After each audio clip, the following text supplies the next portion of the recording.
Hi, this is Kelsey Fukowski for AP Gov Review. And in our final subunit of Unit 4, we're going to be looking at the bureaucracy. And the bureaucracy, in many ways, is the action figures of government. They are, in many ways, going to be implementing policy. So they play actually a very, very important role. And typically when you think of bureaucracy, or even if you were to ask your parents, you're going to think of lines at the DMV, slow people who don't care, very inefficient. And while some of that may be true based on one's own experience, we'll be looking at some interesting debunking of myths a little bit later. But when we talk about the bureaucracy, it is very much a large, complex organization of appointed, not necessarily elected, officials. And it literally means government with small desks. I mean, just sort of get that image in your mind that somebody's behind a desk doing menial work in some form or another. That's sort of like the common perception of bureaucrats. But they do play a very important role. They are called oftentimes the fourth branch of government, and certainly they are government by proxy. Their main responsibility is going to be the implementation of public policy. So that's going to be important. So some myths and realities. Myth number one, Americans really dislike bureaucrats. Americans are generally satisfied with bureaucrats, actually. Myth two, bureaucracies are growing bigger each year. Well, actually not at the federal level. We actually see higher growth at the local and state levels, and there's a reason for that. I'll explain a little bit later. Myth three, most federal bureaucrats work in Washington, D.C. Interestingly enough, only 12% do. Myth four, bureaucracies are ineffective, inefficient, and always mired in red tape. According to this, no more so than private businesses. That is debatable depending on what businesses you're looking at. But just as an introduction, really, when you think about bureaucracy, Max Weber's classic conception stated that bureaucracy is a well-organized, complex machine that is a rational way for modern society to organize its business. You need somebody to implement rules and regulations and policies. And as a result, you see these characteristics that are sort of the hallmarks of bureaucracy. They're hierarchically structured, so you have many different layers. You have task specialization, so you have different agencies that are going to be doing specific things, such as working on the environment. You have extensive rules. That's very much what they're known for, that they have to follow. Yet at the same time, trying to adhere to clear goals, and certainly of merit principle, we're going to be hiring people based on what they know, not who they know, and also this impersonality as well. So these are some of the major characteristics that you're going to see. But more importantly, the American bureaucracy, it actually has a dual responsibility to Congress as well as the executive branch. So these two branches are going to be having a major role over the bureaucracy. So first, how? Okay, so Congress actually creates bureaucracy and funds it. So that's an oversight right there that Congress has over the bureaucracy.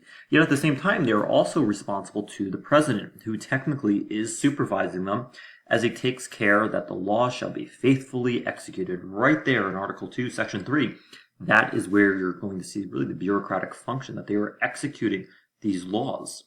And certainly this divided authority is going to encourage bureaucrats to play one branch against another. So again, you see sort of this political cartoon here poking fun at bureaucrats. How many bureaucrats does it take to screw in a light bulb? And then you see here it takes 3 for many different reasons. But definitely know that it is a dual responsibility that Congress and the executive branch both have over the bureaucracy. Also, what's characteristic of the American bureaucracy is close public scrutiny. More public scrutiny compared to the other countries due to American political culture on individual rights and defense against government abuse. You have many watchdogs, especially in the media. You have interest groups that are always going to keep a close eye on the budget and how bureaucracy is funded. And they also are often a target of lawsuits. As I mentioned in the judicial branch subunit, that 50% or more of federal court cases are involving the United States government. And oftentimes that could be a result of an interest group suing, for example, the EPA, the Environmental Protection Agency. And then number 3, regulation rather than public ownership. Agencies are actually regularly privately owned enterprises. Yet if you compare this to European governments, they typically have more public ownership than we see in the United States. And that's a result, again, of the political culture in the United States, where it's focused on the individual. You sort of have this fear of socialism and communism, although you do see certain traits of that. But certainly that is how the United States differs significantly from Europe's political culture. So the federal bureaucracy, little is mentioned actually in the Constitution, except for the fact that the president can appoint public officials. The first bureaucracy that was actually created was under George Washington with the Department of State. And then really you don't see much happening with the bureaucracy really until you reach FDR's New Deal programs in World War II. You have relatively, limited growth in the bureaucracy at the federal level today, only about 3% of all civilian jobs. But nevertheless, under FDR, it's going to explode, as you'll probably know from U.S. history. Some of the biggest employers of bureaucracy are going to be the Army, the Navy, the Air Force, followed by the Department of Veteran Affairs, as well as the Post Office. But really, we've seen major growth in the state and local governments due to federal programs being administered at lower levels. Think of the concept of devolution.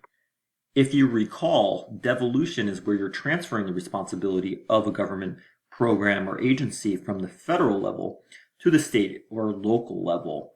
And that was sort of a hallmark policy of Ronald Reagan. So devolution certainly is a reason why you don't really see too much of an increase at the federal level of bureaucracy, yet it is exploding at the state and local level. Take a look at this chart here. Right here you see federal number of civilian government employees, and it's remained relatively stagnant. Yet if you look at the local and state level, right, it is continuing to trend upward. So that plays a major role right there. Bureaucrats, looking at the number of employees, defense certainly has the most, followed by Veteran Affairs, Homeland Security, and then it significantly drops off. I mean, for example, look at the Department of Education, 4,200 compared to close to 700,000 employees. So some are going to be higher than others. Non-cabinet agencies, the Postal Service is very high up there, and you work your way down here. All right, moving on. So how bureaucrats got there from patronage to protection. You probably are thinking about Andrew Jackson and the spoils system, who would give you a job, cushy job, for political reasons if you supported his campaign. But now that's changed to civil service, and this is, of course, a system of hiring and promotion based on merit. What you know, not who you know. It's not what party you support, but what you know. And this was created by the Pendleton Civil Service Act of 1883, and it really instills this merit principle where you have to take entrance exams. It's promoting people based on their talent and their skill. And then you'll have eventually the Hatch Act, which prohibits government employees from active participation in partisan politics. So that is important to sort of keep them removed while they're on the job. And again, how they got there is from civil service, from patronage to protection. You have the Office of Personnel Management. That's the federal office in charge of most of the government's hiring. And they're also going to be placed on a GS rating, or general schedule rating, in which it ranks them from 1 to 18 based on their salary. So it's actually very, very rigid here. So based on your experience, your pay grade, you move up. So this sort of allows a bureaucrat to know your salary and what you're going to be making when you get for each level of experience that you have with that position. You also have what's known as the Senior Executive Service, and this is an elite cadre of about 9,000 federal government managers established by the Civil Service Act of 1978. Most of these are career officials, and this is, of course, a major link between presidential appointees being at the cabinet level and the rest of the federal civilian force. So they're sort of a liaison, if you think of it that way. Now, there's another route for federal jobs, sort of the more plum jobs. This is a list of really the very top jobs for a presidential appointment. These are at the top of each cabinet. The president's going to work to find capable persons to fill those positions. You do have some jobs which are, for example, ambassadors, which are patronage. You have, of course, the secretaries. But really their biggest trait, if you were to categorize them or generalize them, is their transience, that they're not there at the top for very long, because if a new president gets elected of a different political party, people at the top are going to go goodbye. But remember, if you're in the civilian workforce as a bureaucrat, if you're not in an appointed position, you stay there no matter who becomes president, no matter what party. is going to be in power. Now, when we look at the bureaucrats demographically, they are very much representative part of government. You look at the average age, 47. You have a lot of college graduates, a little bit more leaning towards the males, females catching up a little bit. And then you have, of course, 68% being white, 32% being minorities. But of course, with bureaucracy, it's always seen as being very bloated, especially at the federal level. And politicians are always looking to reduce the size, save money. But it is very difficult because you have interest groups playing a major role with the bureaucracy with respect to the Iron Triangle, if you recall, when we looked at the interest group subunit.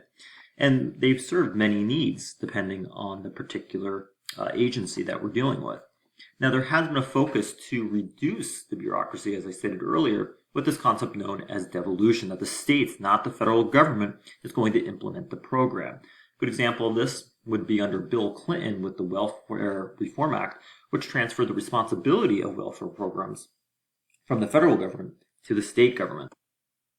And then you, of course, have privatization, where you have private companies, not bureaucrats, implementing these programs, a good way to reduce the size of the bureaucracy and sometimes costs.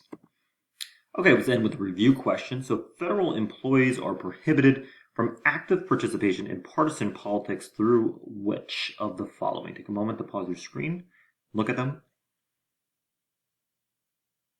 All right, and if you said B, the Hatch Act, you would be correct. Remember that the Pendleton Act is going to establish the civil service system sort of along the lines of the merit system in choice D. So you can rule out A and D right there. E, not correct. 25th Amendment deals with presidential succession, so that leaves B, the Hatch Act.